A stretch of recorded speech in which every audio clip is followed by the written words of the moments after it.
Hey everybody, so today let's talk about how to fix Fiverr order not deliver. So to fix an undelivered Fiverr order, your immediate action depends on whether you are the buyer or the seller. Now, if you are the buyer, you can request a revision. Sellers sometimes submit an empty or incomplete file using the green delivery button just to stop the countdown timer. If they did this, tap request revision immediately on the order page. This prevents the order from auto-completing after 3 days.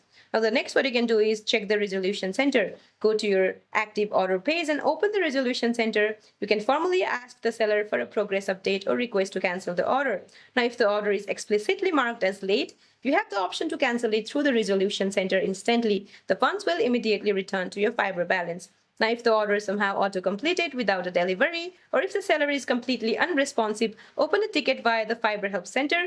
You have a strict 14-day grace period after completion to dispute the funds. Now, if you're the seller, use the resolution center to extend the deadline. Do not just message the buyer. Navigate to the order, enter the resolution center, and submit a formal extension request. If the buyer accepts it, your on-time delivery metric will be protected. Now, the next what you can do is not to deliver incomplete work. Avoid uploading a bank file or placeholders to beat the clock. Fiverr support warns against fake deliveries, and doing so can prompt the buyer to leave a 1-star review or report your account. So that's it for this video, guys. See you in my next one.